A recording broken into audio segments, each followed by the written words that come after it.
Modern spirituality can easily become a stage. We see it everywhere. Preachers broadcasting to millions, carefully crafted posts about faith online, public declarations designed to be seen, shared, applauded. There's nothing inherently wrong with speaking publicly, but there's a difference between sharing and performing. Yeshua, the rabbi from Nazareth, addressed this directly. In the Gospel according to Matthew, the rabbi, disciple of Yeshua, we read these words from the Nazarene teacher. Beware of practicing your righteousness before other people in order to be seen by them, for then you will have no reward from your Father who is in heaven. He continues, and when you pray, you must not be like the hypocrites, for they love to stand and pray in the synagogues and the street corners, that they may be seen by others. Truly, I say to you, they have received their reward. Notice what he is pointing to, not prayer itself, not public worship itself, but motive, intention. The word hypocrite originally referred to an actor on a stage, someone wearing a mask. Yeshua the Nazarene teacher is asking a direct question. Are you praying to connect with the Father, or are you praying to be seen? Because if the goal is to be seen by other people and people see you, then you already received your reward. You received your applause. You received your approval from other people. You received your recognition from other people. Transaction complete. But the rabbi from Nazareth offers an alternative. And he says, but when you pray, go into your room and shut the door and pray to your Father who is in secret. And your Father who sees in secret will reward you. That instruction is simple. Go into your room, shut the door. This is not complicated theology. It's about privacy. It's about going in.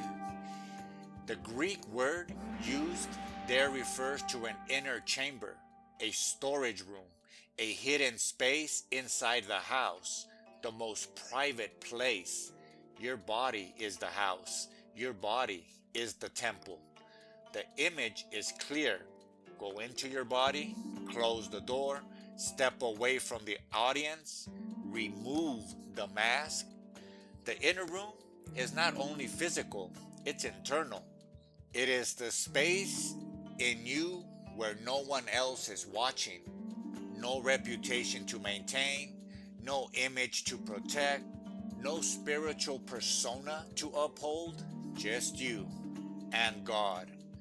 The critique here is not against shining your light.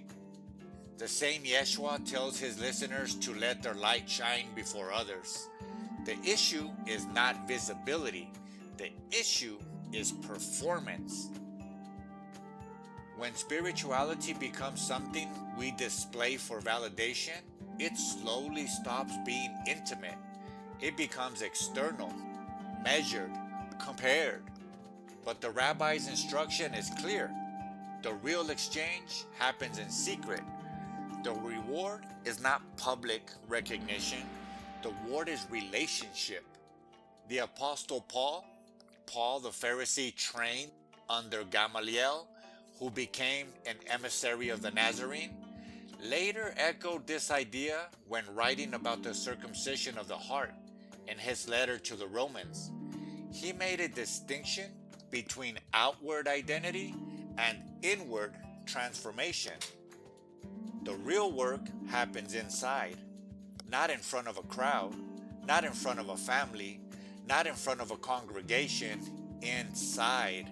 So here is the practical question. Where is your inner room? Do you have one? Not a physical closet necessarily, but a space in your life where you are not performing. A place where you can be honest, doubtful, grateful, confused, hopeful, without having to edit yourself. Because many of us were handed roles: the good believer, the dutiful child, the orthodox member, the rebel, the enlightened one. And even in private, we sometimes continue acting. The teaching from Yeshua, the rabbi from Nazareth, invites something radical. Stop performing. Close the door. If no one could see your prayer, if no one could hear your words, if no one could post, like, or validate your spirituality, would you still practice it? That's the question. Because when the performance stops, something surprising happens. The pressure drops. The anxiety about approval fades. The comparison game weakens. And what remains is quiet. Not spectacle, not applause, connection. The most sacred parts of faith were never meant to be a public show. They were designed to grow in secret, in the inner room, behind the closed door, where no one is watching except the one who sees in secret.